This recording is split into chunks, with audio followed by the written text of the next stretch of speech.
Bem-vindos a mais um episódio de E aí, professor? Oi, Walter. Bom dia, meu jovem. Como vai você? Tão bem quanto ontem. E isso é bom? Considerando as circunstâncias, sim, acho que estou bem. Que bom ouvir isso. Nós vivemos numa guerra, você sabe. Uma guerra com carne e sangue. Bem, os morteiros estão explodindo por todos os lados, então devemos esperar por isso. Mas tem de bom ânimo. Eu li no Espírito de Profecia que nós sempre devemos depender de Deus. Isso concorda com o que a Bíblia diz? Certamente. 100%. Sim, Porque se não for assim, então não teremos para onde retornar. correto. Hoje será um programa sobre perguntas e Nós respostas. vamos falar de alguns assuntos interessantes. Mas nós precisaremos do Espírito Santo para nos ajudar. Vamos orar. Nosso Pai Celeste, nós te agradecemos por nos reunir mais uma vez. Senhor, nós precisamos de Ti em nosso meio. Por favor, nós pedimos que o Teu Santo Espírito ilumine nossas mentes e guie nossa conversa. Em nome de Jesus, Amém. amém. Sabe, é importante saber daquilo que acontece no mundo, mas é importante que é importante que tomemos algum tempo para responder as perguntas. Há questões sérias lá fora, o que causa uma grande confusão e dúvidas que precisam de esclarecimento. Então, acho importante que façamos esse tipo de programa Com eventualmente. certeza. Como você disse, especialmente essas coisas que foram mal entendidas. E a nossa primeira pergunta é talvez uma das coisas que mais é mal entendida. E é sobre o quê? É Walter White um maçom? É verdade que tem gente que pergunta isso? Na verdade, tem pessoas que não somente fazem essa pergunta, mas que dizem que é assim. Entendo.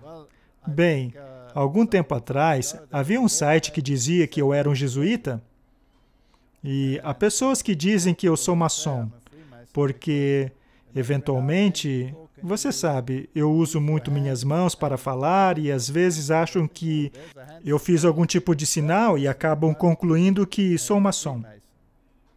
A verdade é que não sou maçom. Eu já tive contato com pessoas que se afiliavam a sociedades secretas, mas, graças a Deus, o Senhor me livrou deste caminho. Nunca fiz parte de alguma fraternidade, eu nunca quis ser parte de uma e nunca fiz parte de uma. Já houve ocasiões em minha carreira em que tive a chance de fazer parte de alguma sociedade. Elas até me ajudariam a ter mais influência, mas eu as rejeitei a vida inteira. Nunca quis me envolver. Eu sentia que havia alguma coisa nelas que não eram moralmente aceitáveis para mim. Não que eu fosse super moral ou coisa parecida, mas eu não gostava quando alguém era favorecido simplesmente por ser dessas afiliado. afiliações. As coisas deveriam ser conquistadas por mérito. Então, eu nunca fui um maçom, eu nunca quis ser um maçom, e eu me pergunto se essas pessoas assistiram minha série Ataque Total, Eu duvido. cujo o maior objetivo era mostrar que essas afiliações, eventualmente, se contrapõem diretamente à palavra de Deus. Bem, se eu puder dizer, se você fosse um maçom, então você não seria um muito bom. Não. E se eu fosse um jesuíta, seria ainda pior. Você fica expondo eles toda hora. Certamente. Por exemplo, se você pegar os jesuítas, que foram formados, afinal, para contra-atacar contrafazer a a reforma. reforma. Então, na minha opinião, ao se contra-atacar a reforma e contra-atacar a palavra de Deus, em consequência, então você é um inimigo de Deus mascarado como um anjo de luz. Obrigado. Então esclarecemos isso. Então agora vamos para a próxima pergunta. Por que existe um obelisco no túmulo de Ellen White? Bem, essa aí é muito interessante. Há pessoas que dizem que ela era maçom. Sim, e tem muita gente que diz que o Adventismo, os pioneiros, eram maçons. Então, uma vez que estamos nesses tópicos de sociedades secretas e maçonaria, vamos então ser abertos sobre essas coisas e falarmos delas aqui. Bem, naturalmente, eu não fui um adventista a vida toda e nem você, correto? Então, deve haver razões muito fortes para que você se converta a alguma coisa que pareça tão negativamente aceita pelo mundo aí fora. Há tanta coisa ruim escrita a respeito dos adventistas que você realmente precisa estudar a sua história, a fim de se ter certeza de quem são. E então, em relação ao obelisco no túmulo de Ellen White, bem, aquilo não é um túmulo, é um memorial. Sim. Estas pequenas pedras aqui embaixo são, na verdade, as lápides. E então, há um obelisco como memorial, que foi colocado lá por pessoas bem intencionadas. Se você considerar a época na qual isso foi feito, havia obelisco em todos os lugares. Era o comum da época. E isso não implica necessariamente que havia uma afiliação. Dessa forma, como eu posso julgar se ela era afiliada ou se ela não era afiliada? Pelos escritos dela. Será que ela fala sobre os maçons? Sim. E ela os apoia ou os condena? Condenou. Ela condena completamente. Na verdade, ela até disse que se você não cortar laços com essas sociedades secretas, você se excluirá do reino dos céus. Sim. Certo? Correto. Portanto, devemos julgar pelo que ela escreveu, mesmo que a Bíblia. Exatamente. Não deveríamos simplesmente crer no que as pessoas dizem sobre a Bíblia. Devemos lê-la com nossos próprios olhos. E o mesmo se aplica com Ellen White. Se a obra dela o ofende, então ignore-a. Permaneça com a Bíblia. Mas eu garanto que se Ellen White o ofende, a Bíblia também o fará. Eu estava lendo o capítulo 23 de Atos dos Apóstolos, o livro que ela escreveu, e eu encorajo a todos que vão e leiam esse capítulo. É sobre os bereanos. Sim. E como você deve estudar a Bíblia por si mesmo. Da mesma forma como investigamos a Bíblia por conta própria, devemos fazer o mesmo com os escritos dela. Entenda que não é ruim aconselhar-se com muitas pessoas, mas tome cuidado com a fonte de seus conselhos. Por exemplo, se forem conselhos dados por pessoas prontas a dar suas vidas pela causa, como os reformadores, você faz bem em ler o que os reformadores escreveram, assim como daqueles que foram zombados, ridicularizados por sua fé, mas permaneceram firmes, como, por exemplo, uma âncora. Sim. Então pode ler esses escritos. Então você terá uma boa ideia do que o cristianismo realmente é. Por exemplo, se ler o trabalho de Bunyan, então descobrirá que aquele homem sofreu por sua fé. E ao ler a sua obra, constatará que ela está em harmonia com a palavra. Escolha suas fontes. Sim. E se você quiser se informar sobre o que o outro lado diz a respeito do assunto, porque às vezes isso é necessário. Mas antes, fortifique-se com a Bíblia, para que assim não tenha que batalhar sem a armadura de Deus, e assim resistir aos dardos do inimigo. Na maioria das vezes, é importante, como você disse, leia a Bíblia por si mesmo, leia o que a própria Ellen White escreveu, leia por si mesmo, e então forme uma opinião mais informada. Se alguém te contar algo que uma pessoa supostamente disse, não acredite, vá e pessoalmente ouça o que a própria pessoa disse. Correto. E ao analisarmos as passagens da qual ela cita sociedades secretas, ficará claro que ela não as considera como algo vindo de Deus. O próprio Jesus disse que eu não faço nada em segredo. Então, por que haver sociedades secretas? Afinal, tudo que é feito em segredo será revelado. As notícias estão cheias de coisas que são feitas em segredos. E sejam verdadeiras ou falsas, isso será determinado no julgamento. Portanto, julgue pelo que você lê, e não pelo que vê e que outras pessoas dizem. Correto. Mas vamos falar ainda um pouco mais sobre esse assunto. Essa foto é possível ver as lápides muito simples de Ellen White e James White, e que não tem nada a ver com simbologias de sociedades secretas. E na segunda foto, temos uma visão geral do cemitério, onde outras pessoas estão enterradas. E veja quantos obeliscos! Será então que cada pessoa enterrada naquele cemitério era maçom? Era um costume prevalente nos anos de 1800. Correto. Colocar um monumento perto da tumba. E também há um questionamento sobre por que os pioneiros adventistas sempre estavam com a mão nos bolsos quando tiravam fotos? Ou por que então eles colocavam as mãos dentro de suas blusas? Porque este é um sinal maçônico. Bem, é preciso entender que a sinalização maçônica precisa ser um gesto comum que não chame a atenção de todos. Pois se você inventasse um sinal que fosse completamente incomum, as pessoas te olhariam e pensariam, o que ele está fazendo? Que coisa estranha! Há algo por trás disso? Se fosse um sinal estranho. Mas uma foto sinalizadora na maçonaria é algo que está relacionado a uma mensagem muito específica e em uma circunstância muito específica. Sim.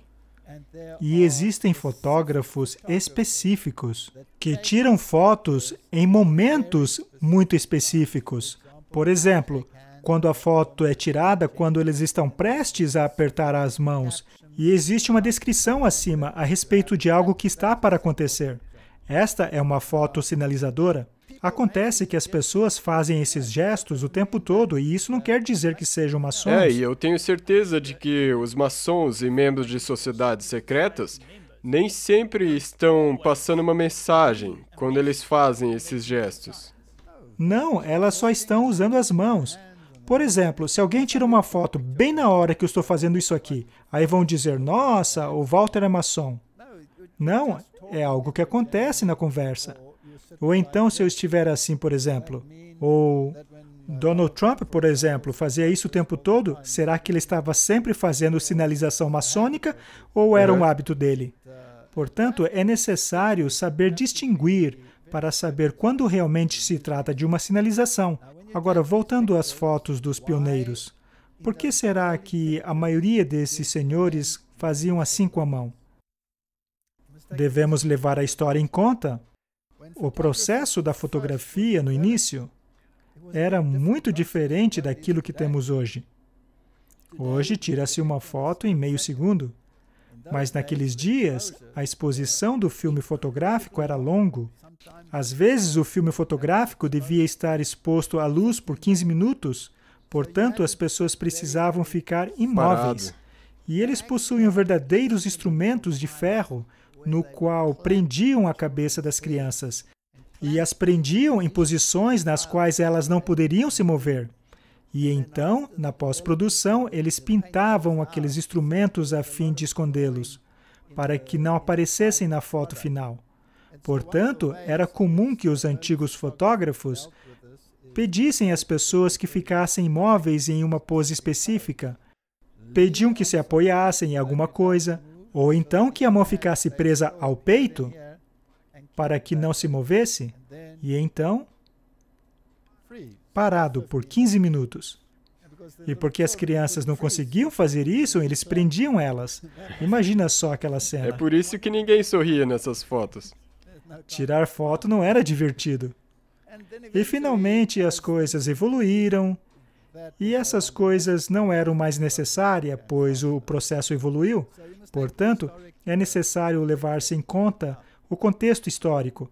Portanto, não é justo que alguém veja essas fotos antigas e queira relacionar todo mundo com sociedades secretas, quando aquelas poses, na verdade, eram muito comuns.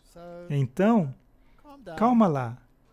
Não se empolgue, estude a história e julgue as pessoas pelo que elas escreveram, e não por uma foto ali, outra aqui. Por que você prega constantemente sobre a lei? A questão da lei é muito séria.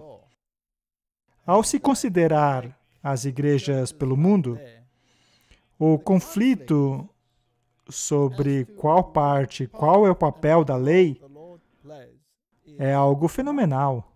Você mesmo vem de um passado carismático, não é? Sim. E a lei era um problema? Eles usavam Romanos para nos dizer que a lei não se aplicava ao Novo Testamento.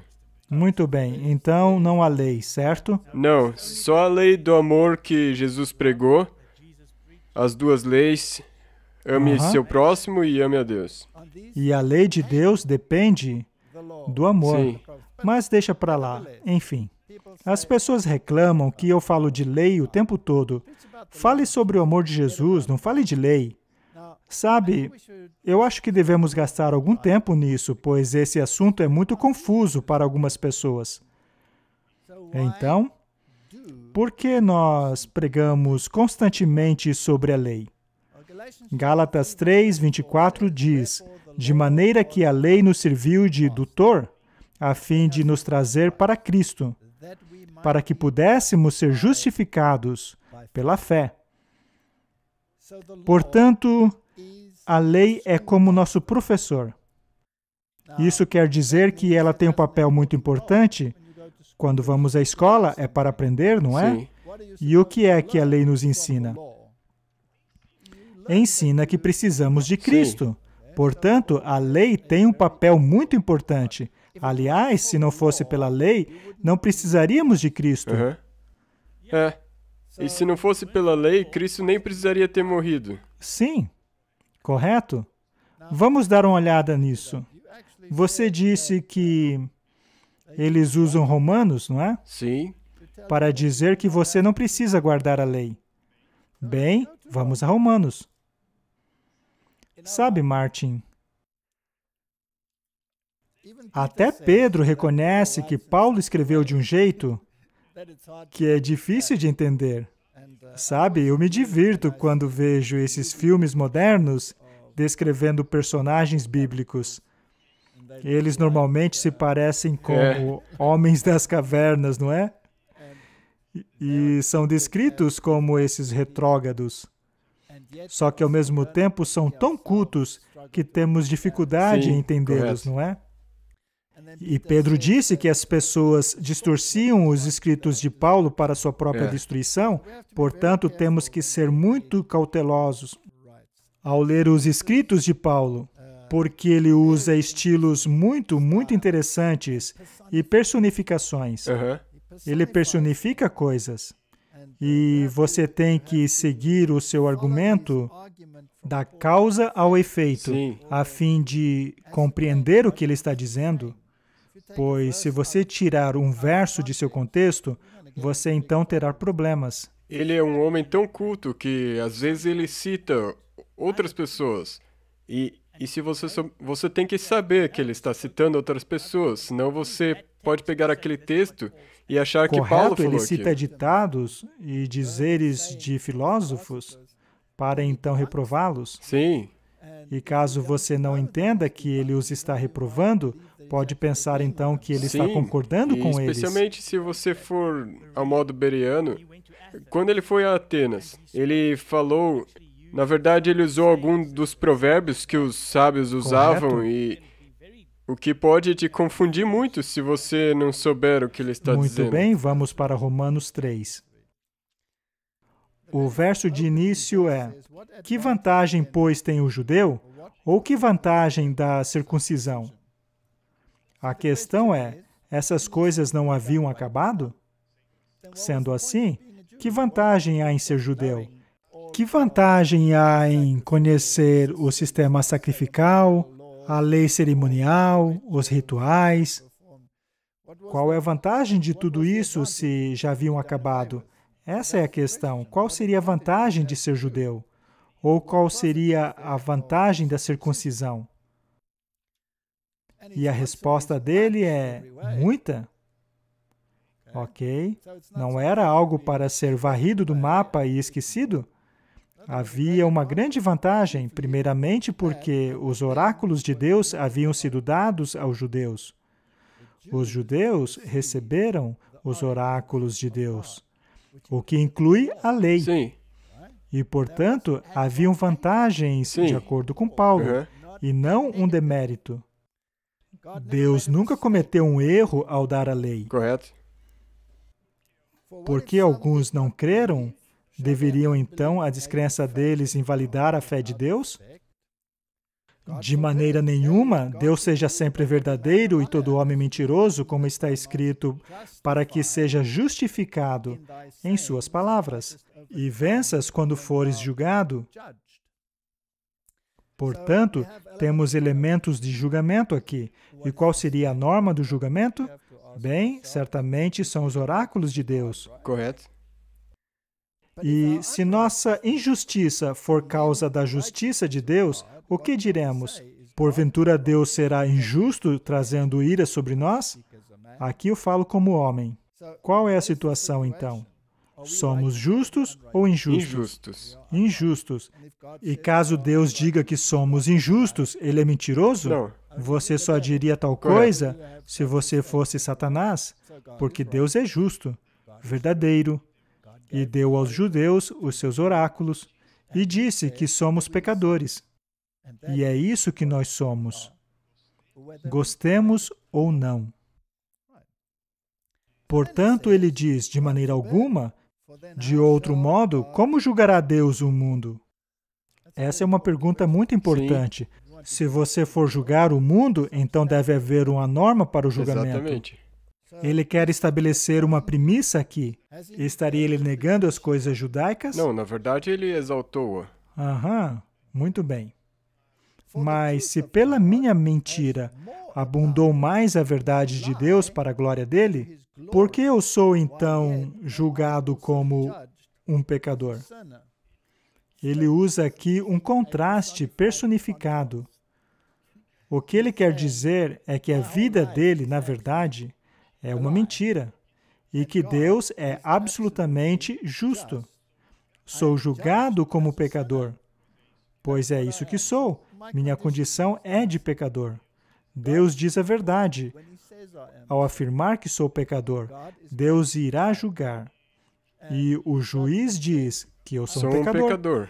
É uma situação ruim, certo? Correto. Sendo assim, tal problema requer uma Preciso de solução. ajuda. Ora, por que não dizer, como alguns caluniosamente afirmam que dizemos, façamos males para que venham bens. A condenação desses é justa. Sabe, Martin, a mesma coisa acontece hoje.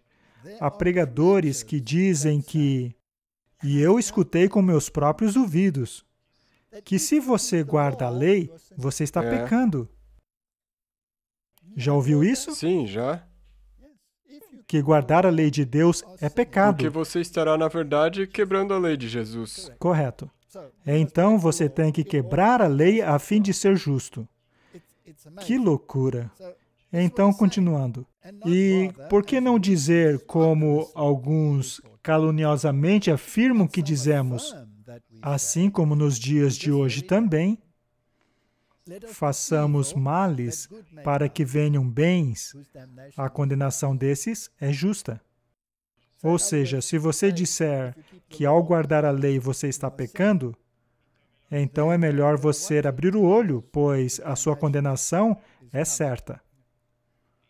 Então, somos nós mais excelentes de maneira nenhuma, pois já dantes mostramos que tanto os judeus como os gregos, todos estão debaixo do pecado. Portanto, precisamos entender o que é o pecado. E a Bíblia diz claramente, pecado é a transgressão da lei. Portanto, de maneira nenhuma ele está negando o pecado. E muito menos ele está se elevando acima dos outros. Todos pecaram e foram destituídos da glória de Deus. Sendo assim, ele está descrevendo a condição do homem. Sim. Somos todos pecadores. E nisso, algumas pessoas, você ouve, as pessoas dizem, você se acha justo porque você quer guardar a lei. Não. Saber a definição do pecado não faz de você um justo.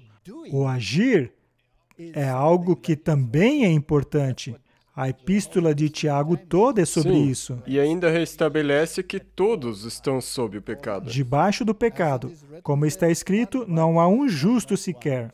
E isso é apenas uma afirmação da nossa condição. A nossa condição é desesperadora. Não há ninguém que entenda, não há ninguém que busque a Deus. É a nossa condição. Ele descreve a nossa condição. Tomara que haja uma solução, Sim. certo? Todos se extraviaram e juntamente se fizeram inúteis. Não há quem faça o bem, não há nenhum sequer. Até mesmo as nossas professas boas ações não passam de trapos de imundícia, já que todas elas surgem de um elemento de egoísmo. A sua garganta é um sepulcro aberto, com as suas línguas tratam enganosamente. Peçonha de áspide está em seus lábios, cuja boca está cheia de maldição e amargura. Seus pés são ligeiros para derramar sangue, em seus caminhos há destruição e miséria. Não conheceram o caminho da paz. Essa é uma descrição da minha condição. Não é muito bonita. Não. E é interessante que no 17 ele diz, e não conheceram o caminho da paz.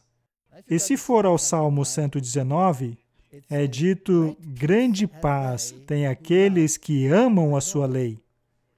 Portanto, estes não conhecem o caminho da paz porque não conhecem a lei. Agora, seria a lei paz? Não, mas apenas um tutor que me faz entender que preciso de ajuda, uma vez que minha condição está descrita aqui. O que inclui o próprio Paulo, Correto? pois ele se inclui Sim. nisto. É uma condição triste. Não há temor de Deus diante de seus olhos. Ora, nós sabemos que tudo o que a lei diz, aos que estão debaixo da lei o diz. O que Paulo quer dizer com debaixo da lei? Quer dizer debaixo da condenação da lei. Ele só está descrevendo isso. Somos Correto. todos pecadores. E o que fazemos ou dizemos é como sepulcro aberto, cheio de ossos. Cheio de ossos. Nossa condição é muito ruim. Que toda a boca seja fechada e todo mundo seja condenado diante de Deus. É a nossa Do condição. mundo inteiro. Nem fale de sua justiça, nem de quão maravilhoso você é. As suas boas ações também não importam. Somos todos pecadores. Estamos todos condenados à morte. Sim. Sepulcros abertos. Esta é a nossa condição. Agora, no próximo verso, o 20, bem, na minha Bíblia, como já mencionei antes, cada novo parágrafo começa com uma letra em negrito. Vocês podem ver na minha Bíblia aqui que o verso 20 começa em negrito, pois agora passará a discutir essa questão. Por isso, nenhuma carne será justificada diante dele pelas obras da lei, porque pela lei vem o conhecimento do pecado. Então não há nada que eu possa fazer para me salvar. A lei não pode me salvar. Minhas boas ações não podem me salvar. Pela lei vem o conhecimento do pecado. A lei serve apenas para me dizer o que é certo e o que é errado. E o pecado é a transgressão da lei. Quando eu olho para a lei, eu vejo a mim mesmo como um pecador, que foi descrito Sim. aqui. Mas onde está a solução? E a lei, segundo ele, ao me revelar que eu tenho um grande problema, Uhum. acaba me levando a Cristo. Uhum. Então, quando eu olho a lei, como se estivesse olhando para um espelho, eu digo, ops, tem um problema. Mas então, eu olho para Cristo, e nele está a solução, e não naquilo que eu possa fazer. Porque um homem morto não pode levantar-se. Será que um homem morto pode amarrar os próprios sapatos? Não, ele está morto. Poderia um homem morto tornar-se vivo? Não. Não. Você precisa de um poder fora de si que o faça voltar à vida. Então, qual é o papel da lei? Ela me diz o que é pecado. Mas agora se manifestou sem a lei a justiça de Deus, tendo o testemunho da lei e dos profetas. A lei e os profetas quer dizer a Bíblia toda. Ok? Portanto, a Bíblia me diz que a minha justiça não está em nada que eu possa fazer. Ela vem de uma fonte fora de mim, uma justiça externa, uma justiça que precisa ser imputada, porque eu não a tenho. Muito bem. A lei e os profetas, em outras palavras, a Bíblia, testifica sobre isso. E de onde vem essa justiça? Ele diz, isto é a justiça de Deus, pela fé em Jesus Cristo, para todos e sobre todos os que creem, porque não há diferença. A única maneira de se obter essa justiça é pela fé em Cristo. Sim. E então ele reitera no verso 23, porque todos pecaram e destituídos estão da glória de Deus. A lei me diz o que é certo e errado, e me condena à morte. Eu não tenho solução em mim mesmo, eu não posso me salvar, nem mesmo as melhores das minhas ações podem livrar-me da minha condenação. Eu sou um sepulcro aberto. Meu caminho é o caminho da destruição.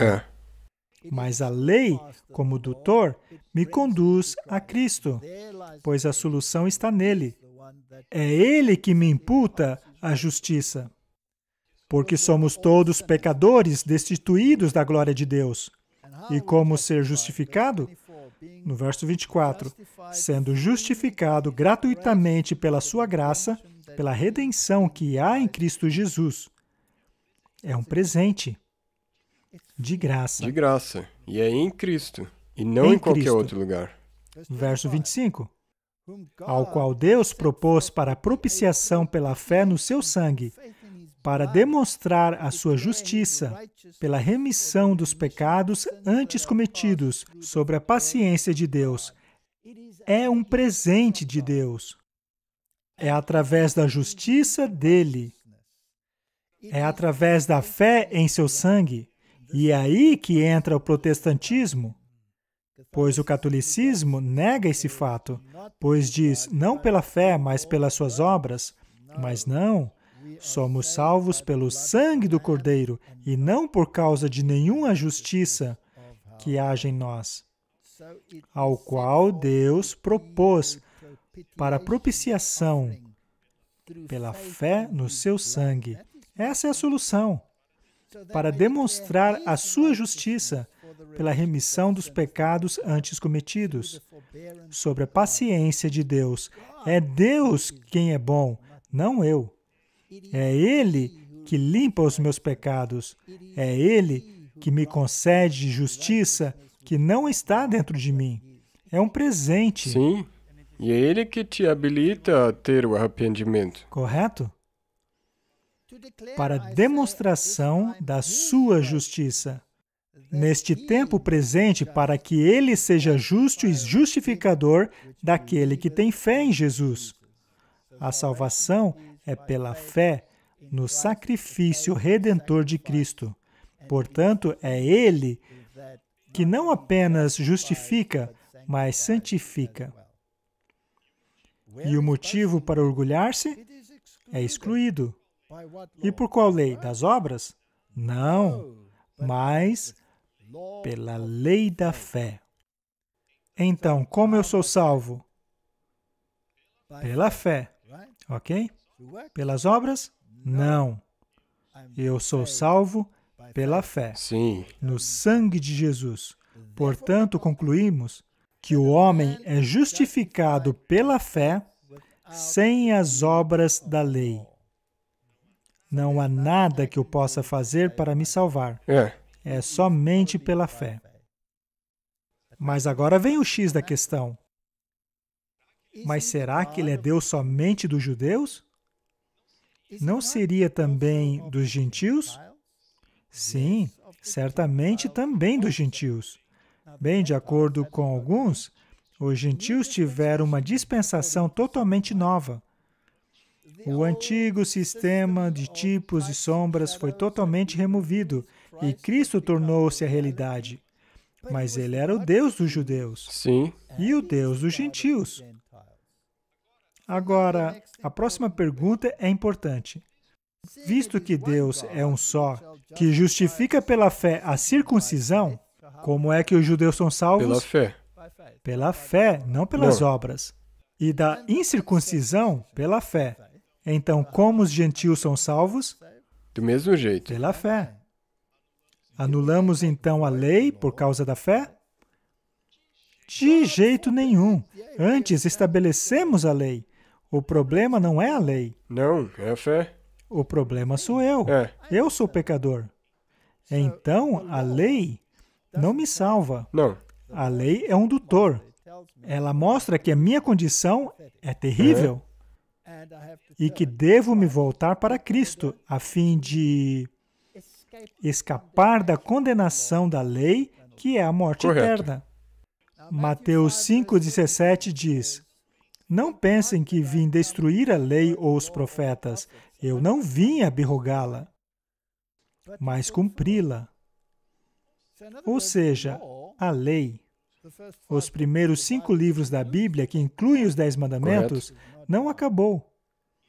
E a lei cerimonial, na verdade, não foi abolida. Ela foi cumprida Sim, em Cristo. em Cristo. Portanto, o plano da salvação é o mesmo. De volta à questão da lei. Se não existe mais lei, então qual seria a situação? Permita-me ler algo interessante. Romanos 4,15. Porque a lei opera a ira. Porque onde não há lei, também não há transgressão. Sem lei, não há transgressão. 1 João 3,4, qualquer um que comete pecado também comete iniquidade, Aham. porque o pecado é a transgressão da lei. Vamos trabalhar nesses 2 versos. Aham. Agora começa a ficar interessante. Portanto, a definição de pecado é a transgressão da lei, mas esse verso aqui, Romanos 4,15, diz que onde não há lei, não há transgressão. Adão e Eva transgrediram? Sim. E o que foi que eles transgrediram? Bem, tem que ter sido a lei. Devem ter transgredido a lei, porque se não há lei, portanto não há transgressão. Uma vez que pecado é a transgressão da lei. É, pecado. Então Adão e Eva pecaram, Sim. transgrediram a lei. Sim. E qual foi o resultado? Foram condenados à morte. Correto. Mas o Salvador lhes foi prometido. Certo? A semente da mulher que esmagaria a cabeça da Sim. serpente, e passaram a aguardar a sua vinda. Portanto, se não há lei, não há transgressão. Agora, porque houve uma transgressão, passou a haver uma necessidade de um Salvador. Correto? Correto. Mas será que Deus não poderia ter dito: a lei é um problema? Então vamos nos livrar da lei. Ele poderia ter feito isso? Sim, Ele ele é poderia Deus, ter ele pode feito fazer assim. qualquer coisa. Nesse caso, não haveria mais Exato. transgressão. E nesse caso, precisaríamos de um Não. Salvador? Não precisaríamos. E o que aconteceria? Viveríamos sem uma lei, de tal modo que não haveria mais transgressão. Correto. Ou seja, viveríamos em um mundo exatamente como este. Sim. E esse seria o mundo que Lúcifer quer. O mundo de Lúcifer, que não há lei, ele quer fazer o que quiser. Faça o que você tu quer. queres. Essa é a lei dele. Vamos analisar isso. Portanto, se a lei permanece, então somos condenados à morte, porque nesse caso a transgressão.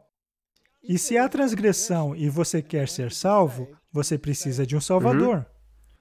E qual era a pena da lei? Morte. Morte. Portanto, esse Salvador teria que pagar o preço. Correto. E Jesus pagou esse preço? Sim. Portanto, a lei já era ou permanece? Isso faz a lei permanecer. A lei é imutável. Não pode mudar. Ela permanece. Sim. E então vem o Salvador, que toma sobre si a penalidade da lei, ou seja, a morte, Sim. o que nos mostra que, de fato, nem um tio ou vírgula seria removido da lei. Portanto, se não fosse pela lei, não precisaríamos de um E Cristo não Salvador. precisaria ter morrido. E Jesus não tinha que ter morrido. Então, quão importante é a lei? É o importante o suficiente Exatamente. para se morrer. Aham. Muito bem. Hebreus 2, 3. Como escaparemos se não atentarmos para uma tão grande salvação? Uhum. É uma salvação muito grande, Exatamente. a qual é toda baseada na lei, a qual, começando a ser anunciada pelo Senhor, foi-nos depois confirmada pelos que a ouviram. O próprio Jesus veio para nos mostrar a importância da lei. Correto. E ele viveu a lei. Ele demonstrou os preceitos da lei. E os princípios da lei estavam encapsulados em uma pequena palavra, amor. Correto? A Exatamente. lei é tão importante que Jesus estava disposto a morrer para cumpri-la. Sim. Mais uma vez, lendo Hebreus 2, verso 3, como escaparemos nós se não atentarmos para uma tão grande salvação? A qual, começando a ser anunciada pelo Senhor, foi-nos depois confirmada pelos que ouviram. Assim também Cristo, oferecendo-se uma vez para tirar os pecados de muitos, que é pecado? Transgressão da lei. Transgressão da lei. Aparecerá segunda vez, sem pecado, aos que esperam para a salvação. Ou seja, ele aceitou a penalidade, pagou o preço, e com um grande presente, ele imputará a sua justiça a você. Sim. Por si mesmo não dá para fazer nada. Mas a lei é importante? A lei permanece 100%. Na verdade, foi solidificada por Cristo que veio morrer por nós. Portanto, a lei é eterna e vai existir para sempre. Sim. E se você nega a lei, você nega o plano da salvação. Sabe, Martin, tem outro texto da Bíblia que me veio à mente. Precisamos demorar um pouquinho nessa questão. Eu acho que a confusão começa para as pessoas quando elas pensam que tem gente que quer guardar a lei para ser salvo. É impossível guardar a lei para se salvar, uma vez que o homem morto não pode fazer nada para E é reviver. isso, eu acho que Paulo demonstrou de maneira muito bela em Romanos, que somente Cristo pode te ajudar. Guardar a sua lei é uma demonstração de amor para com Deus. E ele disse isso: se você me ama, guarda os meus mandamentos. Pois quem diz que me ama e não guarda os meus mandamentos é um mentiroso. Você não guarda os mandamentos para ser salvo, mas você guarda porque Correto? o ama. No capítulo 59 do livro de Isaías, na verdade, o capítulo 59 e 60 são fascinantes. No capítulo 59, nos diz qual é o estado do mundo. E o capítulo 60 nos fala sobre a mensagem da salvação para o mundo perdido. Então, essas profecias tratam da situação naquela época e da situação nos fins dos tempos. E ao longo do livro de Isaías temos essas lindas profecias messiânicas, Isaías 53, entre outras. Portanto, há uma aplicação para o tempo da época e para o tempo do fim. E ao lermos sobre a situação da humanidade no fim dos tempos e a mensagem de restauração final que virá sobre eles, tudo fica ainda mais claro. Eis que a mão do Senhor não está encolhida para que não possa salvar, nem cravado os seus ouvidos para que não possa ouvir. Aqui temos o conceito do Salvador. Correto. E então no verso 2, mas as suas iniquidades fazem separação entre vós e vosso Deus, e os seus pecados encobrem o seu rosto de vós, para que não os ouça. É um paralelismo hebraico. Ele o diz de uma maneira e então repete. Vamos ler de novo. As suas iniquidades fazem separação entre vós e o vosso Deus, e seus pecados fazem que ele esconda o rosto dele de vocês. Iniquidade e pecados são a mesma coisa. O pecado o separa de Deus. Só que o mundo acredita que a separação de Deus é pecado. Acontece que, de acordo com a definição bíblica, o pecado veio antes da separação. Sim. E não a separação e então o pecado. É um jeito muito esperto de se negar o E pecado. porque de um jeito é quase como se Deus tivesse se recolhido. Sim, E então não é a sua culpa. não Mas é aqui culpa com sua. certeza diz que Deus ainda é o seu pecado que causou a separação e o esconder de sua face. Não que ele tenha escondido sua face. Isso mesmo. Agora vá para Isaías 48, versos 18.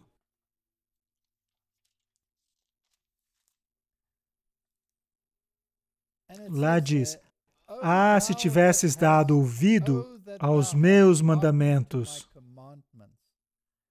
então seria a tua paz como um rio e a tua justiça como as ondas do mar. Estariam os mandamentos de alguma forma conectados à questão da salvação? Sim. É claro que sim. Muito bem, então, vamos dar uma olhada. O capítulo 59, verso 2, diz que nossas iniquidades nos separam de Deus, e nossos pecados fazem com que Ele vire o rosto de nós, para não nos ouvir. E o que acabamos de ler? Se tivessem ouvido os meus mandamentos, então a tua paz seria como um rio. Grande paz tem aqueles que dão ouvidos à sua lei, porque as vossas mãos estão contaminadas de sangue.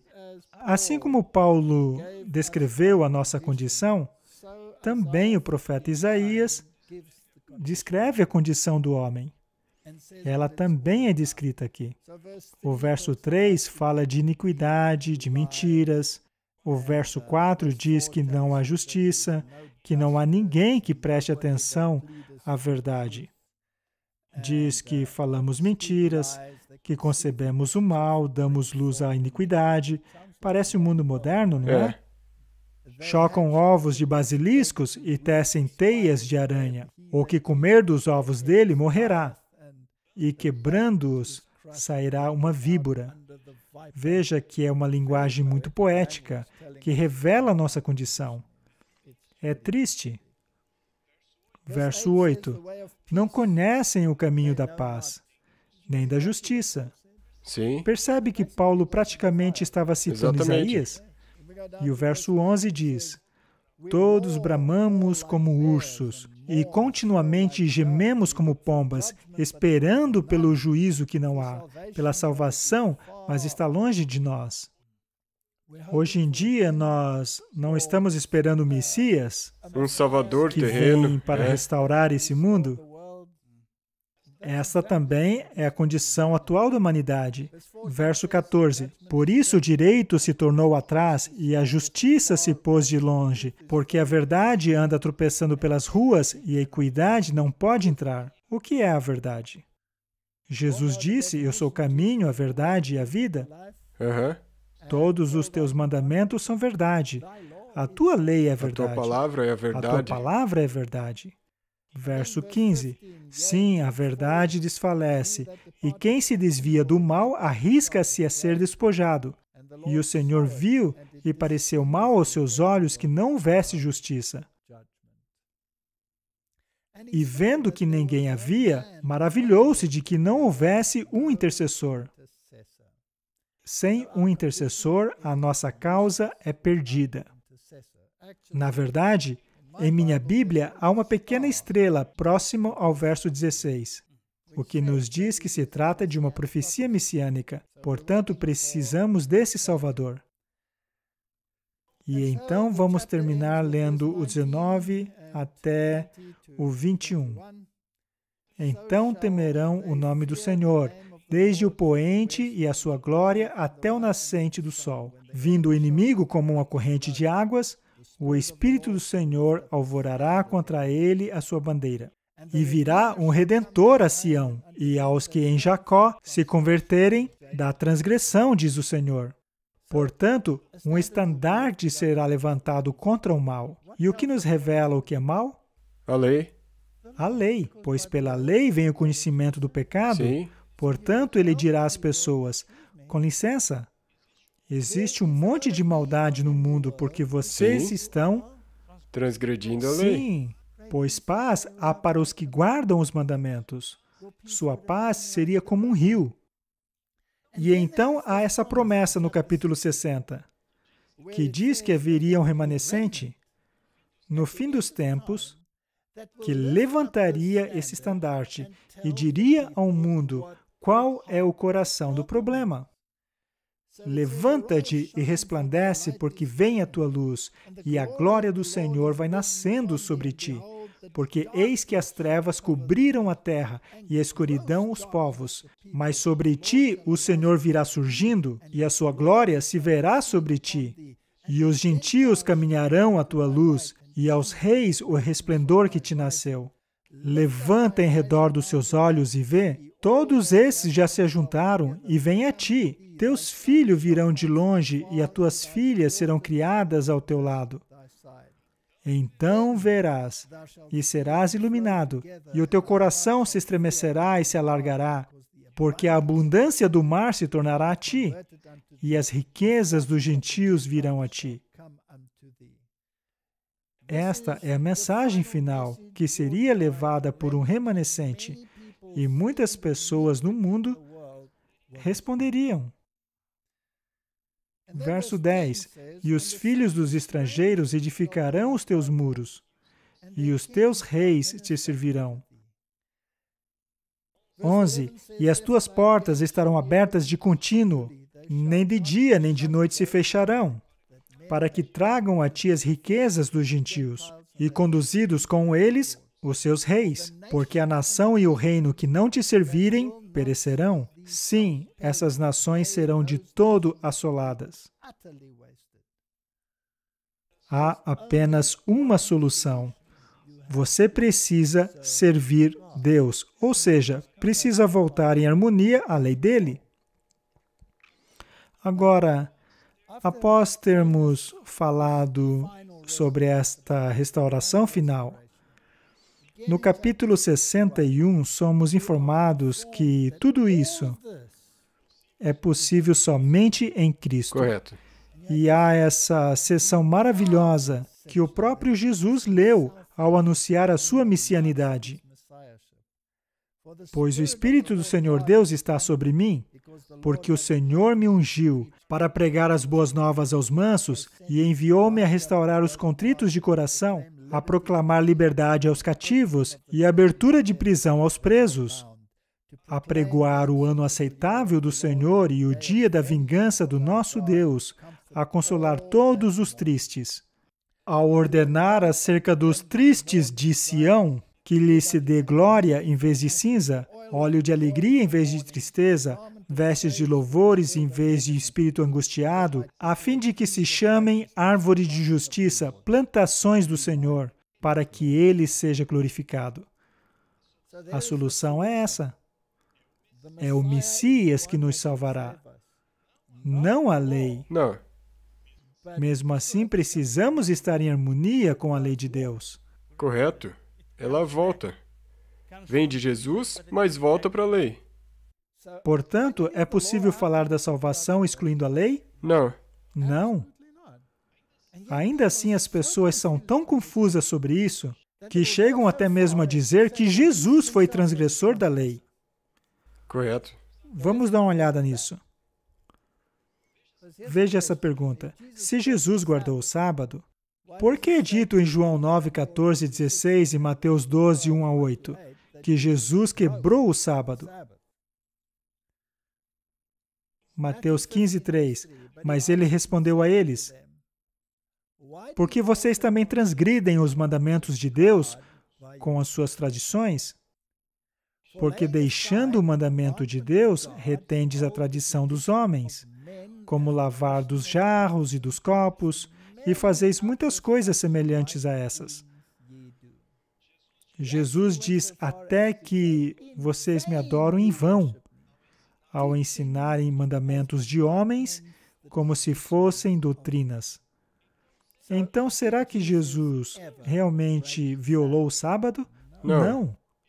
Ele nunca violou o sábado.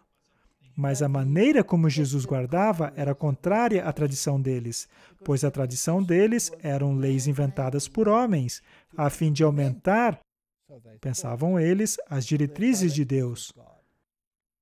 Eles colocavam um peso nos ombros das pessoas que ninguém conseguia carregar. Sim. Os judeus inventaram cerca de 2.000 leis sobre como guardar o sábado. E se formos à Bíblia, há apenas um punhado de orientações sobre como guardar o sábado. Deve chamar o sábado um deleite, Sim. deve chamar o dia do Senhor de honrado. Não devemos deixar de nos congregar nesse dia. Não devemos fazer as nossas próprias coisas, ou seja, aquelas tarefas diárias do dia a dia, mas deveríamos ter um tempo especial com Deus. Nós deveríamos fazer o bem no sábado, ajudar as pessoas em seus problemas. Se alguém cai num poço, ou um animal caiu num poço, então vamos ajudá-lo a sair. Devemos fazer o bem no sábado, chamá-lo prazeroso. E então, basicamente, Jesus guardava o sábado de acordo com a diretriz bíblica e ignorou todas aquelas normas, aqueles regulamentos inventados pelos judeus. Jesus quebrou o sábado de acordo com eles, mas não de acordo com Deus. Então, precisamos entender que a lei nos diz o que o pecado é. E a transgressão da lei é pecado. Mas Jesus era sem pecado. E também é importante voltar ao assunto de como você lê a Bíblia. Porque se você lesse esses versos dessa maneira como eles estão, com o que está escrito ali, então você conclui que Jesus quebrou o sábado, mas não está em harmonia com o resto da Bíblia. E nós não podemos chegar a uma conclusão que, de qualquer forma, contradiz o resto da Bíblia. Vamos ler mais 2 versos, a fim de entender essa questão. Hebreus 4:15. Porque não temos um sumo sacerdote que não possa compadecer-se de nossas fraquezas, porém como nós, tudo foi tentado, porém sem pecado. A Bíblia é absolutamente clara ao dizer que Jesus nunca pecou. Ou seja, ele nunca transgrediu a lei. Não importa o que qualquer pregador desse mundo possa dizer. Jesus era totalmente sem pecado. 1 Pedro 1,19 confirma isso. Mas pelo precioso sangue de Cristo, é assim que somos salvos, como de um cordeiro imaculado e incontaminado. Jesus era imaculado Cordeiro de Deus. Ele veio redimir a queda de Adão. Tomou sobre si mesmo a penalidade de uma lei transgredida. A lei não poderia ser anulada, pois foi exatamente por isso que ele precisou pagar o preço. Portanto, a lei é o nosso tutor, que nos ensina sobre nossa condição e nos leva a Cristo. E Jesus nos salva da condenação da lei e nos manda de volta para a lei. Sim. Porque ele disse para aquela mulher que foi pega em adultério: nem eu, tampouco te condeno. Isso é salvação. Sim. Mas vá e não peques mais. Vá e pare de transgredir a lei. Amém. Essa é a importância da lei. E é por isso que nós pregamos sobre Não a se lei. pode pregar salvação sem pregar a lei. Vamos orar. Querido Pai, há tanta confusão neste mundo. Tanta gente acreditando que o governo de Deus é baseado em norma nenhuma. Qual seria a norma do julgamento? É a lei. E o Senhor tem usado a lei para nos mostrar qual é a nossa condição, assim como nos proveu a solução pela cruz. Ao olharmos para a cruz, podemos entender o conflito entre o bem e o mal, mas também vemos o teu amor manifestado e pelo contemplar, vivemos. Obrigado pela promessa de redenção em Cristo Jesus. Amém. Amém. Obrigado por assistir esse vídeo. Para se inscrever, clique aqui. Clique no sino abaixo para receber notificação. Para assistir o próximo vídeo, clique aqui. Muito obrigado.